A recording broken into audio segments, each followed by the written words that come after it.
stories deserve to be told. I have a story. I've been telling it out here for years.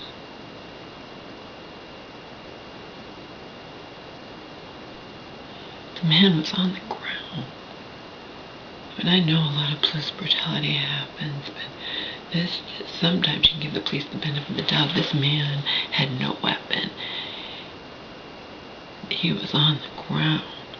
They continued to beat him to death while he was screaming for his father.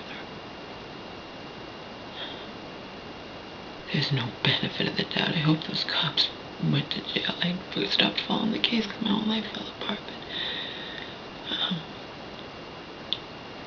they just thought he was a piece of shit, and they could beat him. Just wouldn't matter. No one would care, and 99.9% of the time they would have been right because he was homeless and no one gave a shit. But it turned out his father was police chief, ex-police chief. Looks like your little beat this man to oblivion, to a bloody, unrecognizable pulp. I feel bad for you. Oh my God. I laugh when policemen respond to my personal ads. I will never date a police officer. I will never let a police officer even touch my arm. Ever, ever, ever. I laugh. When I had sat 15 hours in that fucking police station. 15 hours. The blackhead guest guy, he knew that I was holding on to Omar with my life. Omar was terrified. Omar would growl at everybody. The black guy knew. At one point he made me, I was just shit because I had no proof. I didn't have my paperwork with me. So I had no proof that I was who I said I was, that I wasn't just there showing up to homeless fucking nothing. I had been a domestic violence victim. I wanted to find out what was going on, And then I figured they would help me and Omar find shelter, but whatever. It doesn't matter. I hadn't caused any trouble. It's not my fault. Omar was terrified and growling. But I had him on a leash, and I held on to him for dear life. One point, out in the cold, the policeman made me leave because Omar was growling, upsetting the other people in the police station,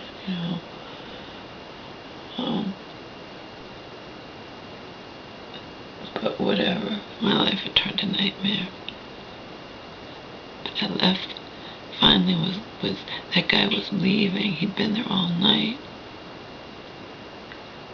He actually says to me, "You hold on to that." He saw I was holding on to Omar for dear life. I'd been wide awake for 15 hours. He looks at me cruelly and goes, so the blacks can be just as vicious as the whites, okay? They were the ones who beat that homeless man to a bloody, unrecognizable pulp. And I saw the pictures, and I saw the video, and I heard him crying for his father, and people, police can't get away with as much as they used to be able to get with now that there's cell phones and whatever, even though police try to take people, confiscate them, when someone catches them doing something they shouldn't be doing, but whatever. I don't know what happened. I hope those policemen went to jail.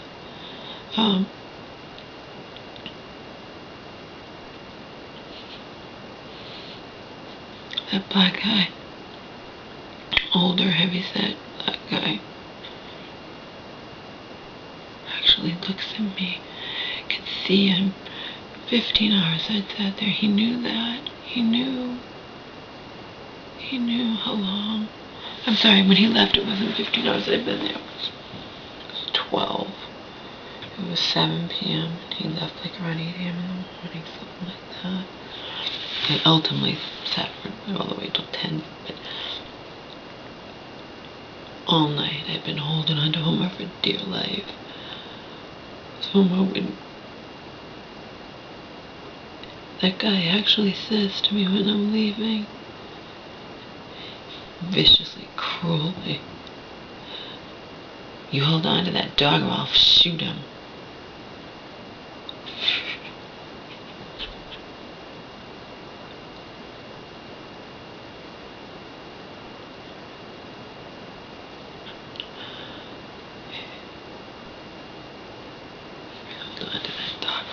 shoot him. You can see I was holding on to him for dear life all fucking night long, you fucking sick bastard.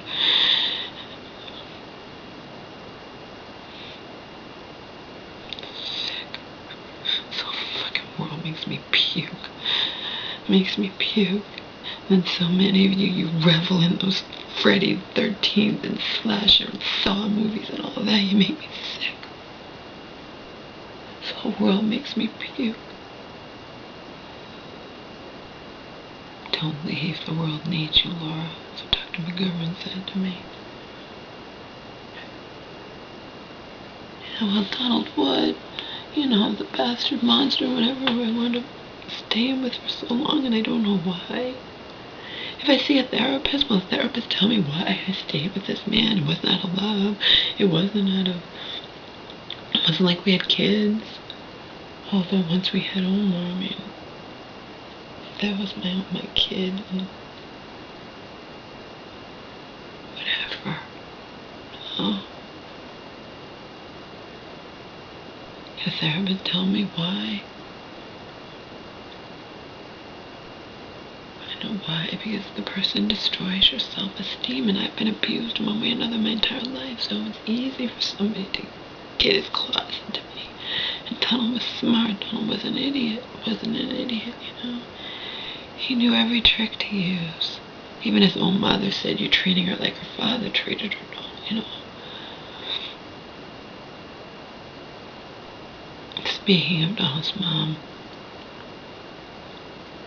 she did do a lot of good for me. And that is why when her frustration with her home life and with her son's mistreatment of her, of which was all a secret, only I knew, so I was expendable, and I was, you know, she knew I knew. How could I not know? She'd say it to me, "He's a waste of a man, he's a drunk, I wish I could get out of here," you know. He's a drunk, waste of a man, and all this. Did he drink last night, Laura? And, you know, have a pity me against him, and it was just hell. But she did do a lot of good for me. I can't say she didn't, because she did. I was sick. I was living on the streets after my mom had married, forced my mom to throw me out in 2009. And my mom just...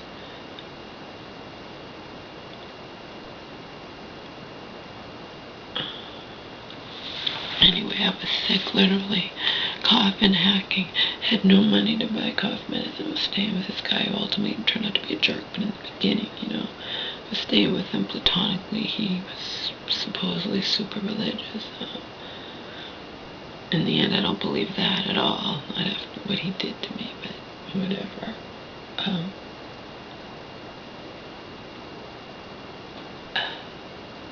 People lie. People are phony. People are fake. At least I'm fucking real. I might be a whore, I might be a slut, I might have a past, I might whatever, but I'm fucking real and I don't lie, okay? I don't deny my darkness.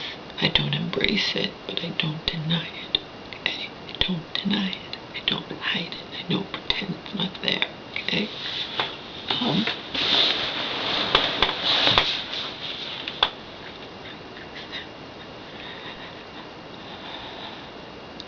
I was desperate. I called the fucking cousin who professes herself to be so religious, you know? The one who, I know has cancer now, the one who most likely, as God steps in to save the day it's gonna die, okay? I called her, begged her just to Western Union me. That's easy to do, you know. All you need is someone's name and address and whatnot. I gave her whatever she had to put down. Whatever I called her. You think she gave a shit? I called her, begged her, Western Union me $20, please. I'm living on the streets. I don't have a penny, you know. You think she ever did? No. No. Oh, but she's so Christian, isn't she? She's so Christian, isn't she? I want nothing to do with any of them. The only reason I have anything to do with the Anubis cancer is because she's the Anubis cancer. But anyway, my cousin, her daughter, my age around, she thinks she was going to Western Union me anything. She didn't. I kept checking, begged her, left a message. Please, I'm on the streets. I'm sick. I need a contact lens solution and cough stuff. Nope. You know who sent me the money? Donald's mom, Hope. With her, it was back and forth, you know. But remember, she's all caught up in this man who's her son, who she's ashamed of. She's not ashamed of him so much because he is on psych disability or whatnot. He wasn't on psych disability and a good person. He was on psych disability and he didn't respect his mother and he treated her bad and he took advantage of her and he, you know, didn't care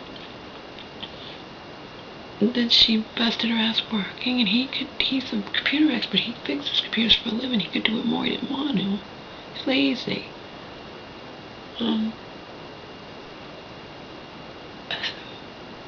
Back and forth.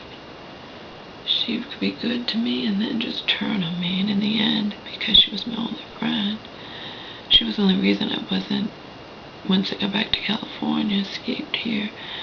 And California was my home. California had been my home for all those years, for 9 years. California was where all my stuff was, you know. I mean, no way I was going to stay here and be here instead of there, you know. But I don't know why they didn't make me go into a shelter. Hope loved my mom too, you know.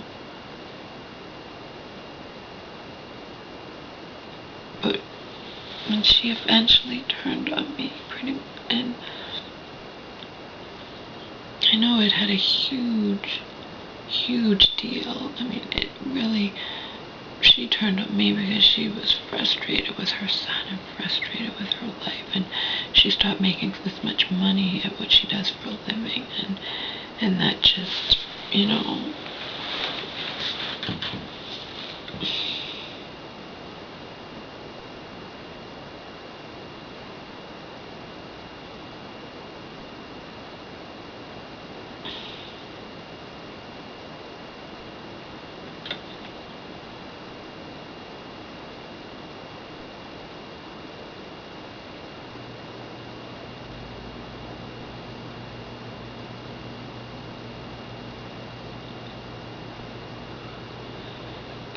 this world who have strength of their own, never broken or need of repair.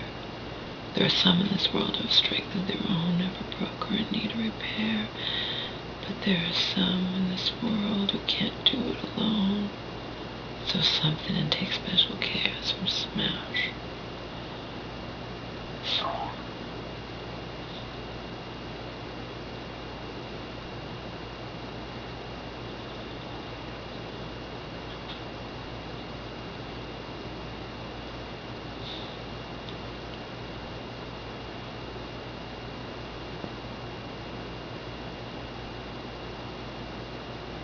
Feel everything. Life is nothing but endless pain.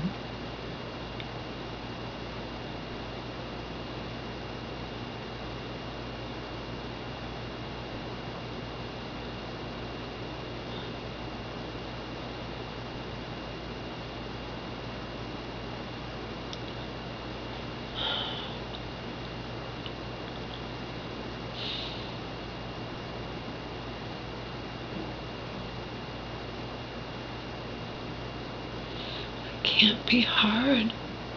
I can't be jaded. I can't be hard. I can't control my any more than Marilyn could, you know. I feel it all. I see it all.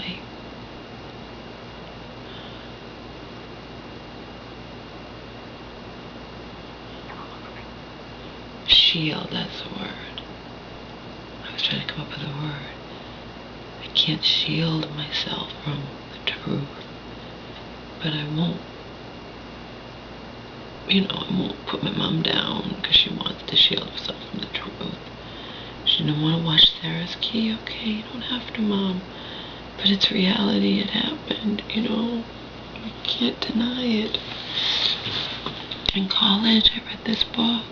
The guy ultimately committed suicide, but he survived. He committed suicide because he survived the Holocaust when so many people didn't. He felt guilty, and a lot of them commit suicide because they feel guilty for surviving.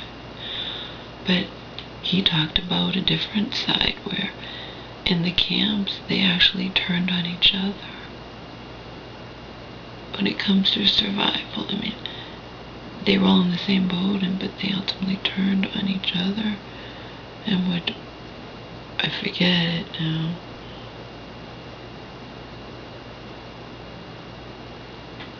I think I still have the paper I wrote. I think I called it This Way for the Gas, ladies and gentlemen. They would turn on each other and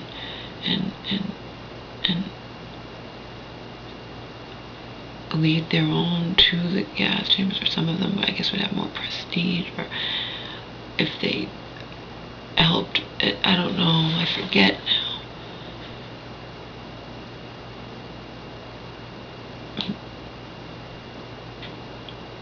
I think I still have that paper of everything. Everything in that fucking storage unit, unless, something happens. I should go get it all.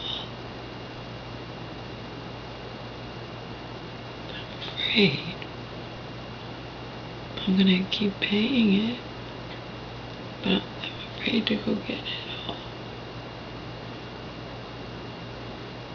Always afraid. I've lived my entire life just being afraid of everything.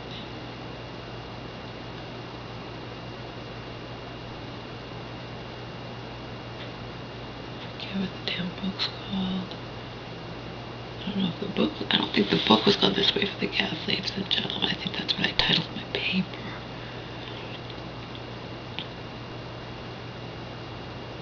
But I got it. I got what he was saying. I got why he killed himself ultimately. He couldn't, bad enough that the Nazis or whatever did all that inhumane did that to the Jews. Then he's like, we did it to ourselves in the camps. He was an old switch, I think, or something, I don't know, but it doesn't matter. For survival's sake, they turned on each other. They would rat each other out. They would whatever. And he probably couldn't face that more than he couldn't face, he wrote a book, They Turned on Each Other. I don't remember. I had to read it for my history class. I wrote a paper. I didn't get any kind of, it was just satisfactory, unsatisfactory. There was no ABC, whatever. So, who knows? Oh, I guess it had a lot of grammatical errors or whatever. I don't think the history teacher was really caring if I could write or not, but I got a satisfactory, and that's all that mattered,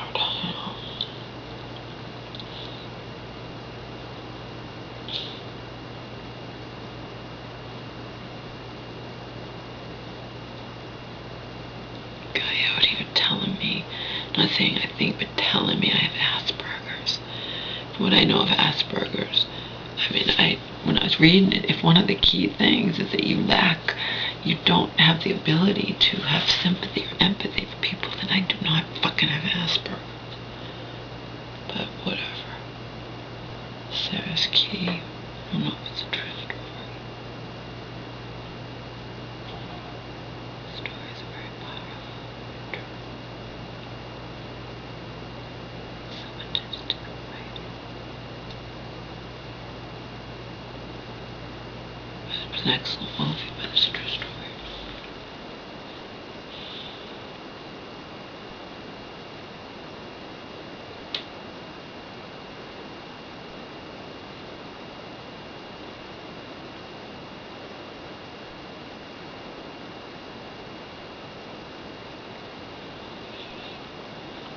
I won't force my mom, but I tell her, well, I'm not always gonna get movies that you want to see. You can go on your own. That's what she did. You know, I'm the one getting all these movies.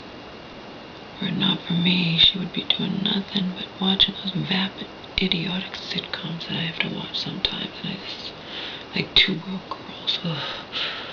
I watched that on Monday night.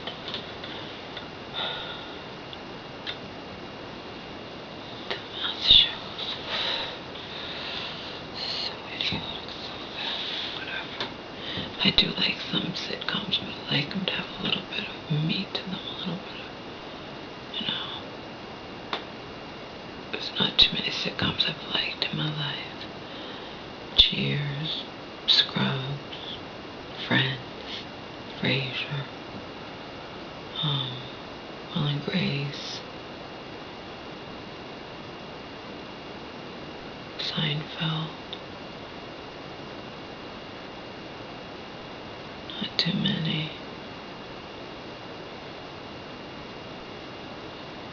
Not too many.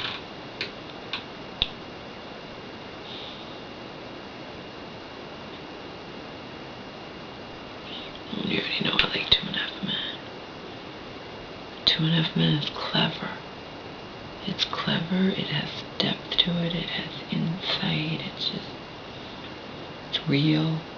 It bluntly talks about masturbation and sex and whatnot, you know, it just, not like 2.5 Men 2, the old one, not the new one.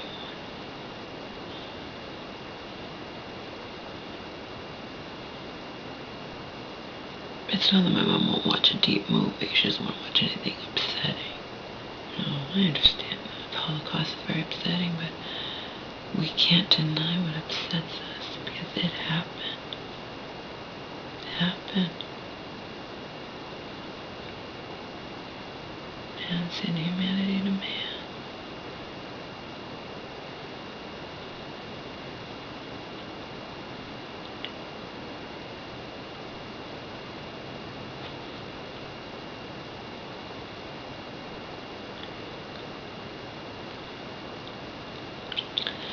So my mom's going to be up soon and I have to go back to bed. I'll end this with a poem I wrote.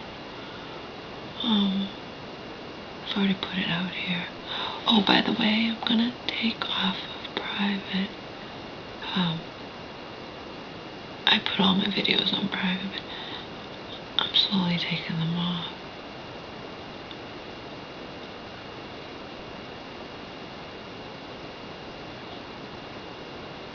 Omar and I were in Santa Monica. I'd been through hell and back. I'd been wearing this. We'd both been through hell and back. Been wearing the same contacts. I couldn't even open my eyes. I had called the place yet again. They couldn't find shelter for me and Omar.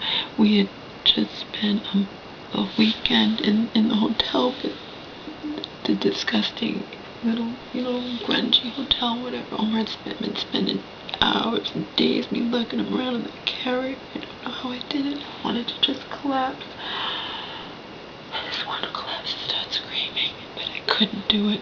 My raison d'etre was to protect Omar, okay? And he was turning against me.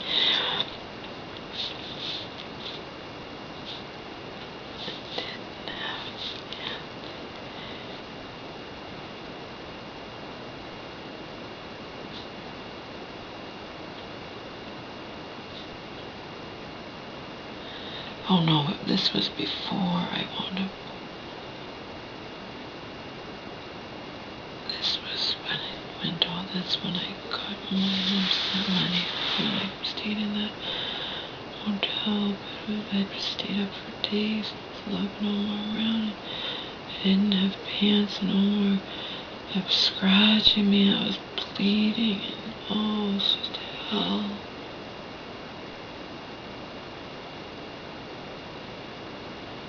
Maybe I did have pants at that point. That's when I kinda got the bit that I would know. Oh no, I did have pants, because that's how I'd kinda got the camera. I didn't have the camera the first day.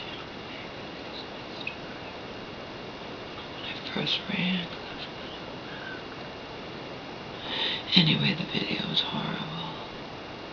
I should have my mom watch it, so she could think about that video when she most likely viciously turns against me as soon as I stir up trouble in this family.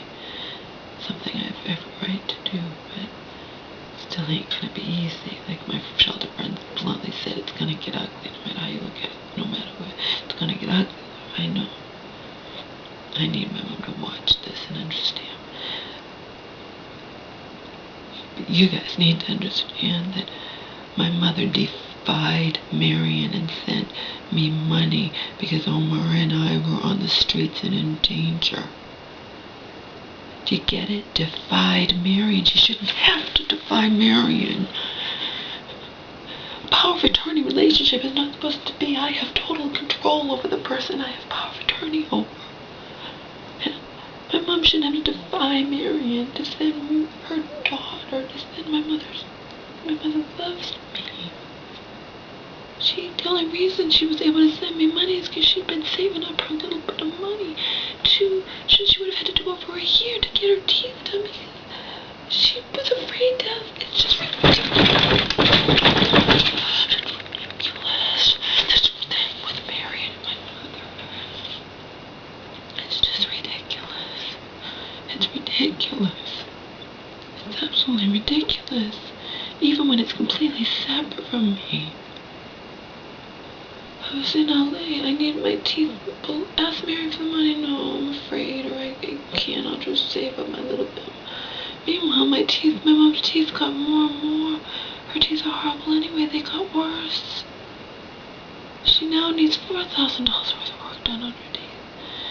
If I hadn't entered this reality, if she hadn't won that little bit of money in the case, she wasn't gonna ask Mary for the money. Marion says I have no money, Marion. You have fucking incredible credit. You have perfect credit. You can put it on a fucking credit card, Mom. I don't like what Marion does to you. I don't like what she says to you. And just when she's nice to you, you forget everything. Your memory's horrible. I know. I forget nothing. You used to call me in LA. My mother has perfect credit. Marion's thing was obviously you have no. Even one time Marion goes, you can't afford to have a dog. Samantha, the dog my mom loves. Control, brainwashing, whatever. She can act so loving now, but I know what's happened in the past. She just wore my mom down. As long as my mom is a good little girl, Marion's not gonna quote unquote be mean to my mom, you know? I see it all, okay? You can't pull the wool over my eyes. I see it all. Is anyone gonna listen to me? I don't know. No. The first step is for me to take that fucking power of attorney and refresh my memory on exactly what it entails and what my options are. That's the first step. Maybe I should do that today.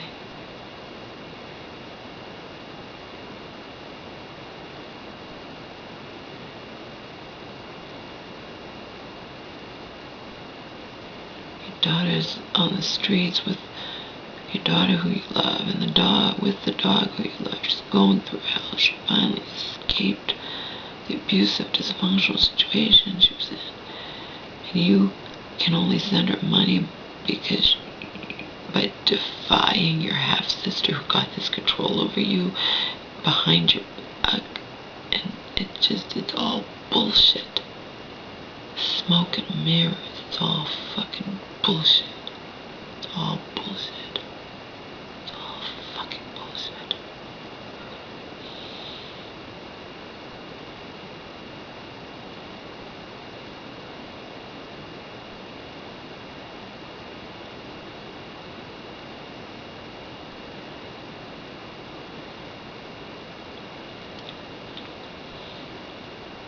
I have a story to tell, and I have the right to tell it.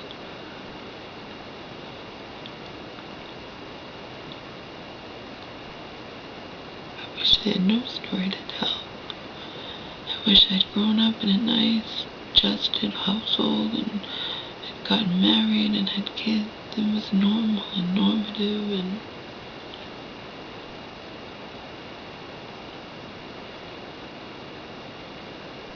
but she doesn't make anything so. I need to find that fucking video and take it off private.